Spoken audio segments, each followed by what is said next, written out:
नमस्कार दोस्तों, एक बार फिर से आप सभी का स्वागत है आपके अपने यूट्यूब चैनल एजुकेशनल गैलरी में। इस वीडियो में हम बच्चे, जैसे कि आप टाइटल देख रहे हैं, DU MSc zoology, DU MSc zoology MSc entrance. इस बार जो एंट्रांस एग्जाम हुआ था 2021 का है क्वेश्चन बच्चे, 2021 का। ओके, 2021 का ये एंट्रांस एग्जाम का DU का, दिल्ली यूनिवर्सिटी का MSc एंट्रांस एग्जाम का जूलॉजी का ये क्वेश्चन है कि कौन सा क्वेश्चन इस बार पूछा गया था एग्जाम में। ठीक है बच्चे, क्योंकि आप यदि दूसरे बाहरी यूनिवर्सिटी से, तो एंट्रांस एग्जाम के बेस पे ही आपका एडमिशन होगा। यदि आप चाहते हैं कि DU में आपका एडमिशन हो, जूलॉजी में MSc अगर करना चाहते हैं, तो आपको उसका प्रिपरेशन पहले से करना होगा। ग्रेजुएशन है यदि आप, तो अभी से ही थोड़ा बहुत तैयारी शुरू कर दीजिए, कोई दिक्कत नहीं, आसानी से आप कर सकते हैं, बहुत आसान हो जाएगा यदि आपके लिए। जैसे हम क्वेश्चन पढ़ेंगे, आप देखिएगा कि एकदम इजी सा क्वेश्चन पूछा हुआ है, और प्रत्येक साल इसी प्रकार से इसी लेवल का क्वेश्चन आता है बच्चे। और ये जो क्वेश्चन आप देखिएगा, और इसके बाद जो हम 2019 का, 2018 का, 2017 का जो क्वेश्चन डिस्कस करेंगे DU का, आप देखिएगा कि most of the question repetitive है। तो 21 में जब रिपीट किया तो 22 में भी रिपीट करेगा बच्चे, ये आप भरोसा रखिए। बिल्कुल सब बार का ये पैटर्न नहीं है, क्योंकि क्वेश्चन तो बच्चे लिमिटेड है, सिलेबस लिमिटेड है, क्वेश्चन जो पूछेगा उसी से पूछेगा। तो आपको कम से कम अभी से कम एक तैयारी कर लीजिएगा, थोड़ा बहुत देखते जाइएगा, तो आपका सपना संभव हो सकता है बच्चे। बाहर की यूनिवर्सिटी में सभी बच्चे पढ़ना चाहते हैं, लेकिन एडमिशन ही थोड़ा डिफ़िकल्ट है। ओके, यदि आप प्राइवेट से चाहते हैं तो बहुत ज़्यादा पैसा खर्च हो जाता है, और दिल्ली में रह के पढ़ना एक बहुत बड़ी बात है। दिल्ली यूनिवर्सिटी में आपका एडमिशन हो गया तो समझिए आपका लाइफ सिक्योर हो जाता है बच्चे। कोई भी बच्चे वहाँ पर भी भूस्कूल से भूस्कूल स्टूडेंट हो और टॉप से टॉप हो, कहीं न कहीं सभी सेटल हो जाते हैं बच्चे। इस अगर यूनिवर्सिटी में आपका एडमिशन हो गया, बड़े बड़े यूनिवर्सिटी में, जो दिल्ली यूनिवर्सिटी हो गया, जवाहरलाल नेहरू यूनिवर्सिटी हो गया, JNU हो गया बच्चे, इससे बहुत सारी यूनिवर्सिटी अपने भारत में जो डीम्ड यूनिवर्सिटी हैं, सेंट्रल यूनिवर्सिटी है, अगर इसमें हो गया तो फीस भी बहुत कम लगता है, बहुत कम फीस बच्चे सोच भी नहीं सकते इतना कम फीस लगता है। हॉस्टल अवेलेबल रहेगा आपके लिए, और आपका लाइफ सिक्योर हो जाएगा। तो थोड़ा बहुत उसका प्रिपरेशन करना शुरू कर दीजिए। आज हम देखते हैं कि किस प्रकार का क्वेश्चन 2021 में पूछा था, ताकि यदि आप 2022 के लिए प्रिपरेशन करेंगे तो आपको एक प्रकार से सिलेबस आपको पता रहे और क्या पढ़ना है हम सब बताएंगे। आप हमारे चैनल से जुड़े रहे बच्चे, सभी चीज़ आपको हम टाइम टू टाइम बताते जाएंगे। ये तो जूलॉजी का है, किसी बच्चे को बॉटनी का चाहिए, केमिस्ट्री का चाहिए, हम वो भी अवेलेबल कराएंगे। आप कमेंट सेक्शन में लिखें, हम अवेलेबल कराएंगे बच्चे। ओके, आइए शुरू करते हैं। फर्स्ट क्वेश्चन है, देखिए, Which of the following is not a characteristic feature of flatworm? Flatworm Platyhelminthes आप पढ़े होंगे, प्लेटीहेल्मिन्थेस क्लास 11th के NCERT यदि आप एनिमल डाइवर्सिटी पढ़े हैं बच्चे, तो फ्लैटवर्म उसमें अच्छे से पढ़े होंगे। उसमें से पूछ रहा है कि कौन कैरेक्टरिस्टिक्स फीचर नहीं है। सबसे पहला देखिए, डाइजेस्टिव सिस्टम इज इनकम्प्लीट, ये है, ये फ्लैटवर्म का कैरेक्टरिस्टिक्स फीचर है बच्चे। आप पढ़े होंगे कि जो फ्लैटवर्म होता है, प्लेटीहेल्मिन्थेस होता है, उसमें इनकम्प्लीट डाइजेस्टिव सिस्टम है, मतलब एक ही ओपनिंग है, वही माउथ का भी काम करता है, वही एनस का भी काम करता है। तो फर्स्ट तो सही है। सर्कुलेटरी सिस्टम एब्सेंट, ये भी सही है। Muscular system is of mesodermal origin, muscular system जो है उसका मेसोडर्मल ओरिजिन है, ये भी सही है। ट्रिप्लोब्लास्टिक एंड सूडोसिलोमेट, जी नहीं बच्चे, एसिलोमेट, जो फ्लैटवर्म होता है एसिलोमेट होता है। और हम चिल्ला कर, यदि आप मेरा एनिमल डाइवर्सिटी का जो सीरीज़ देखे होंगे बच्चे, वहाँ चिल्ला के हम बोल रहे हैं हमें सूडोसिलोमेट एस्केलेमेंथिस, सूडोसिलोमेट एस्केलेमेंथिस, सूडोसिलोमेट एस्केलेमेंथिस। यदि अभी भी आप समझ नहीं पा रहे हैं बच्चे, तो ये आपके लिए, मतलब आपके लिए थोड़ा दिक्कत हो सकता है। सूडोसिलोमेट एस्केलेमेंथिस हमने बोला था कि आप अपने प्रत्येक पेज के हेडिंग पर लिख लें बच्चे, प्रत्येक पेज के टॉप पर लिख लें, क्योंकि सूडोसिलोमेट प्रत्येक साल पूछा ही जाता है, किसी न किसी एग्जाम में आपको मिल ही जाएगा बच्चे। यदि आप सीरियस हो अपने पढ़ाई को लेकर, यदि आप सीरियस हो तो ये चीज़ आपको मिलेगा ही। देख लीजिए, सूडोसिलोमेट जैसे एस्केलेमेंथिस आपको पता रहता तो सीधे आप ये आंसर मार सकते थे। तो फ्लैटवर्म का कैरेक्टरिस्टिक्स फीचर सूडोसिलोमेट नहीं है बच्चे। सूडोसिलोमेट किसका कैरेक्टरिस्टिक्स फीचर है? तो एस्केलेमेंथिस का। और ट्रिप्लोब्लास्टिक, ये भी डिप्लोब्लास्टिक होता है। फ्लैटवर्म क्या है? डिप्लोब्लास्टिक है। तो फोर्थ आंसर गलत है। Okay, triploblastic and pseudocoelomate are not characteristics feature of flatworm. पूरा सभी को ऑप्शंस को हम डिस्कस करेंगे बच्चे अच्छे से, सभी को हिंदी में बताएंगे, एक्सप्लेन करेंगे, आप बस जुड़े रहें अंत तक। सेकेंड क्वेश्चन है, species in taxonomic term can be most closely defined as. Correct, taxonomic term में किसी स्पीसीज को आप किस प्रकार से अच्छे से डिफाइन कीजिएगा? तो देखिए, फर्स्ट है, a group of evolutionary related population that may not interbreed, गलत है। स्पीसीज़ के बारे में हम बताए थे, जो आपस में इंटरब्रीड कर सकता है, आसानी से आपस में इंटरब्रीड मतलब सेक्सुअल रिप्रोडक्शन कर सकता है, वो एक स्पीसीज़ होगा। यहाँ करा मे नॉट इंटरब्रीड, गलत हो गया। Category to which most taxonomic information is attached, ये भी सही नहीं है। Fundamental unit in evolution of organism, ये भी गलत है।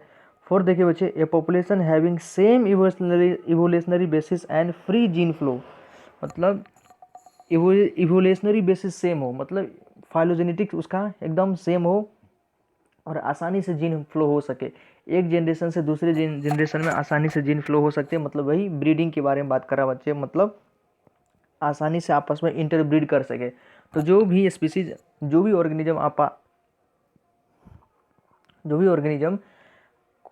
दो ऑर्गेनिज्म आसानी से इंटरब्रीड कर सकता है, वो एक स्पीसीज होगा बच्चे। जैसे ह्यूमन एक स्पीसीज है बच्चे, ह्यूमन और काव अलग अलग स्पीसीज है। ह्यूमन काव के साथ इंटरब्रीड नहीं कर सकता है, काव ह्यूमन के साथ इंटरब्रीड नहीं कर सकता है। काव बफेलो अलग अलग स्पीसीज है। काव के साथ मतलब जो गाय है, गाय के साथ इंटरब्रीड करती है, भैंस भैंस के साथ ही करती है बच्चे, तो ये लोग अलग अलग स्पीसीज है। गधा घोड़ा अलग अलग स्पीसीज है, कई कई एक्सेप्शन है। खच्चर जो होता है बच्चे, दोनों को वो हम लोग खुद से मैन मेड आर्टिफिशियल करते हैं, लेकिन घोड़ा चाहता है कि घोड़े के साथ ही वो इंटरब्रीड करे। ओके, तो फोर्थ ऑप्शन सही है, a population having same evolutionary basis and free gene flow, जहाँ का वही होगा स्पीसीज। थर्ड है, species inhibiting in different geographical region are known as, ये इवोल्यूशन से क्वेश्चन है। सभी 11th से बच्चे, 11th के एनसीईआरटी यदि आप अच्छे से पढ़े होंगे तो आप मैक्सिमम क्वेश्चन वहाँ सॉल्व कर सकते हैं। 11th 12th एनसीईआरटी अगर बायोलॉजी अच्छे से पढ़ ली हैं तो आपको कभी भी बच्चे 50% क्वेश्चन, आप यूजी का हो या पीजी का हो, आप आसानी से सॉल्व कर देंगे 50%।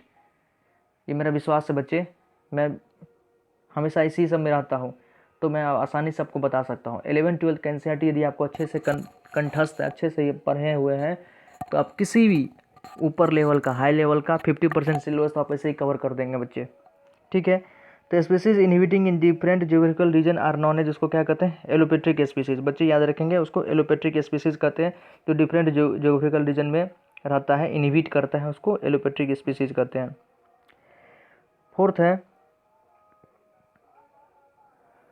विच of the following lack locomotory organs, इसमें से किसके पास लोकोमोटरी ऑर्गेन्स नहीं होता है? बहुत ही इंपॉर्टेंट क्वेश्चन है, नीट में भी पूछा हुआ है। देखिए बच्चे, नीट का क्वेश्चन कहाँ रिपीट हो रहा है? एमएससी एंट्रेंस एग्जामिनेशन में। यदि आप पहले से कभी पढ़े होते, ये क्वेश्चन नीट में भी रिपीट हुआ है बच्चे, एज इट इज़ नीट में रिपीट हुआ है स्पोरोजोआ के बारे में। स्पोरोजोआ जब आप प्रोटोजोन पढ़ते हैं, किंगडम प्रोटिस्टा में जब आप प्रोटोजोआ पढ़ते हैं तो उसमें एक क्लास है फ्लैजेलेटेड प्रोटोजोन, सिलेटेड प्रोटोजोन और स्पोरोजोन। इसके अंदर क्या होता है बच्चे? कहीं भी क्या होता है? लोकोमोटरी ऑर्गेनल्स नहीं होता है। तो ऑप्शन क्या सही है? स्पोरोजोआ। ठीक है, फ्लैजलेट में होगा ही, फ्लैजला होता है, राइजोपोडा राइजोपोर होता है, सिलिएटा जो पैरामेसियम है उसमें सिलिया होता है। ठीक है, लोकोमोटरी ऑर्गन है उस समय। लेकिन स्पोरोजोआ जिसके अंदर क्या होता है? प्लाज्मोडियम।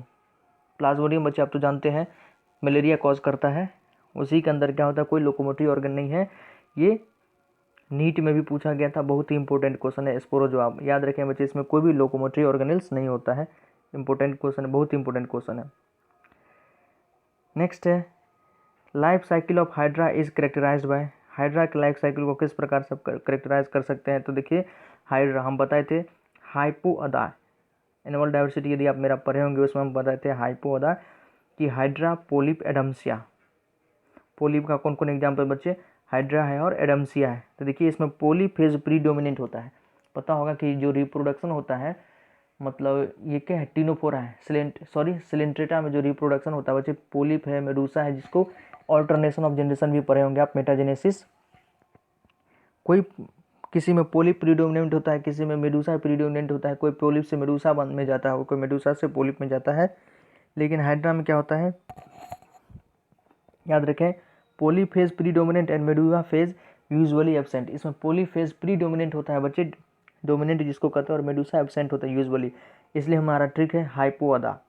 पोलिप का एग्जाम्पल है हाइड्रा, एडम्सिया। ओके, सभी को वहाँ अगर मेरा पढ़ लिए हैं बच्चे तो 50% सिलेबस आपका एनुअल किंगडम का भी क्लियर हो सकता है, चाहे नीट लेवल का हो या एमएससी लेवल का हो। और ग्रेजुएशन तो बच्चे लल्लू है, ग्रेजुएशन तो हलवा है। Primary host of Fasciola, Fasciola जिसको लीवर फ्लिक भी कहते हैं, प्लेटी हेलमिंथिस का मेंबर है, उसका प्राइमरी होस्ट क्या है, तो सिप। ये भी क्वेश्चन हम वहाँ पर डिस्कस किए जब प्लेटी हेलमिंथेस पर आए थे। उसमें primary host, secondary host, schistosoma के बारे में बताए थे, पिग के बारे में बताए थे, सिप के बारे में बताए थे बच्चे। तो सिप है। वॉलेस लाइन, ये रिपीटेड क्वेश्चन है बच्चे। ये 2017 के एमएससी एंट्रेंस एग्जाम में पूछा था, 2021 में भी पूछ लिया था। तो 5 साल का यदि आप अच्छे से क्वेश्चन सॉल्व कर लेते हैं, 5 साल का यदि अच्छे से क्वेश्चन सॉल्व कर लेते हो बच्चे, किसी भी एंट्रेंस एग्जाम के लिए आप निश्चित है कि उसको क्लियर कर पाइएगा, निश्चित। एक बार करके देखे बच्चे विश्वास नहीं करते बहुत सारे बच्चे। कम से कम जो भी आपसे सीनियर है वो अपना अनुभव शेयर कर रहे हैं, जितना वो कह रहे हैं उतना एक बार करके देखें। नहीं हो रहा है तब आप कुछ कर सकते हैं। ऐसे ही अपन टकानी कहिएगा नहीं आता, ये गलत बात है। एक बार आप करके देखिए 5 साल का, जैसे 2022 में यदि आप एग्ज़ाम देंगे, 21 में तो आप दे नहीं पाइएगा, 21 का एग्ज़ाम हो चुका है, 22 में आप दीजिएगा, तो 2016 से 2022 तक का, 16 से 22 तक का ड्यू में जितना भी एग्ज़ाम हुआ है बच्चे, इंट्रांस एग्ज़ाम, सभी का क्वेश्चन अगर आप सॉल्व कर लेते हैं, मेरा चैलेंज है आपका क्लियर होगा। अगर ये अच्छे से आप उसको सॉल्व किए हैं, 500 क्वेश्चन मात्र 500 से 600 क्वेश्चन कर लें, उसमें बहुत सारा तो रिपीटेड क्वेश्चन होगा, आप बहुत सारा तो आपको आता होगा। मुश्किल से 500-600 में आपको 100-150 में काम करना पड़ेगा, याद करना पड़ेगा, थोड़ा बहुत देखना पड़ेगा, सिलेबस याद करना पड़ेगा बच्चे। नहीं तो बहुत सारा क्वेश्चन जो रिपीटेड होता है, बार बार वही क्वेश्चन इसमें मिलेगा उसमें मिलेगा, आप आसानी से क्लियर कर पाइएगा। तो देखिए Wallace land is present in between, ये भी इवोल्यूशन से है। ये प्रेजेंट कहाँ बच्चे, ओरिएंटल एंड ऑस्ट्रेलियन रीजन, पूरे मतलब जो ग्लोब है उसको कई सारे रीजन में बांट दिया है। जो वॉलेस लैंड कहाँ मिलता है, ओरिएंटल एंड ऑस्ट्रेलियन रीजन में। 8th नंबर देखिए, the alarming rate of depletion of biodiversity in recent year is most due to, कह रहा है जो बायोडाइवर्सिटी में, इकोलॉजी से क्वेश्चन है, 12th के एनसीईआरटी में है और नीट में भी पूछा है कई बार, कि जो बायोडाइवर्सिटी में जो एकदम अचानक डिप्लीशन हो रहा है, कमी हो रहा है, सब जगह के बायोडाइवर्सिटी में एक प्रकार से कमी हो रहा है, उसका सबसे बड़ा क्या काम है बच्चे, तो habitat loss and fragmentation. Habitat destruction यहाँ ऑप्शन दिया है, पूरा क्या है, habitat loss and fragmentation. Habitat का लॉस कर दिया और अगर है भी तो फ्रेगमेंट, टुकड़ों में बांट दिए आप उसको। तो सबसे बड़ा बायोडाइवर्सिटी में डिप्लीशन का, जो आप इवेल क्वार्टेट, चंडाल चाकरी पढ़े हैं कभी, इवेल क्वार्टेट, ये शब्द यूज कहाँ पर है, इकोलॉजी, 12th की इकोलॉजी में बच्चे, आप अच्छे से 12th की इकोलॉजी पढ़ेंगे, वहाँ 4 इवेल क्वार्टेट दिया हुआ है, मतलब कोई भी बायोडाइवर्सिटी में डिप्लीशन का 4 कारण दिया हुआ है। सबसे पहला यही है, हैबिटेट लॉस एंड फ्रेगमेंटेशन, सबसे भयानक यही है। उसके बाद एलियन स्पीसीज इन्वेजन पढ़े होंगे और ओवर एक्सप्लॉयटेशन पढ़े होंगे बच्चे, कुछ एक है कैटास्ट्रॉफी के बारे में। तो हैबिटेट लॉस एंड फ्रेगमेंटेशन बच्चे सबसे बड़ा मेजर कॉज है बायोडाइवर्सिटी लॉस का, याद रखेंगे। 9th नंबर इकोलॉजी से है, in ecological succession from pioneer to climax community. Pioneer मतलब पहला, क्लाइमेक्स मतलब अंतिम। जब भी सक्सेशन होता है, सक्सेशन में पते हो बच्चे, कभी सक्सेशन पर है, लिथोसीर, जीनोसीर। लिथोसीर मतलब सक्सेशन ऑन रॉक्स बच्चे, हाइड्रोसीर सक्सेशन इन वाटर, इकोलॉजी का टर्म है ये सब। यदि इकोलॉजी पढ़ना है तो कमेंट सेक्शन में लिखे, हम अच्छे से पढ़ाएंगे। In ecological succession from pioneer to climax community. Biomass, biomass का क्या होता है, तो बायोमास हमेशा बढ़ता है बच्चे, इंक्रीज कंटिन्यूसली। सक्सेशन में हमेशा पायनियर से, जो पायनियर कम्युनिटी से क्लाइमेक्स कम्युनिटी तक जाता है, तो उसका बायोमास हमेशा बढ़ते जाता है। 10th नंबर है, the region in India that is not yet marked as biodiversity hot spot. Bharat का वो कौन सा रीजन है जो अभी तक बायोडाइवर्सिटी हॉट स्पॉट का रीजन नहीं है। भारत में 3 ही रीजन है बच्चे जो बायोडाइवर्सिटी हॉट स्पॉट का है। ये इकोलॉजी के मॉड्यूल में भी दिया हुआ है, एनसीईआरटी में भी आप देख सकते हैं। हिमालय है, वेस्टर्न घाट है, ओके बच्चे, और इंडो बर्मा रीजन। लेकिन गेंगेटिक प्लेन नहीं है, गेंगेटिक प्लेन कोई हमारा hot spot, biodiversity hot spot नहीं है। तो 4th ऑप्शन सही है, गेंगेटिक प्लेन। नेक्स्ट देखें, अच्छा क्वेश्चन है, मोनेरा से, a group of bacteria that extract inorganic compound from the environment. मतलब बैक्टीरिया का ग्रुप जो कि इन्वायरमेंट से इनऑर्गेनिक कंपाउंड लेता है और उसको कन्वर्ट करता है, and convert them into organic nutrient, मतलब उसको ऑर्गेनिक न्यूट्रिएंट में उसको बदलता है। उस बैक्टीरिया के समूह को क्या कहते हैं बच्चे, कीमो ऑटोट्रॉफ। इनऑर्गेनिक मतलब केमिकल, इनऑर्गेनिक मतलब क्या, केमिकल कंपाउंड को फिर से वो ऑर्गेनिक में बदलता है, मतलब कीमो ऑटोट्रॉप। लाइट के प्रेजेंस में तो कीमो ऑटोट्रॉप। इंपॉर्टेंट क्वेश्चन है नीट के पॉइंट ऑफ व्यू से भी। नेक्स्ट देखते हैं,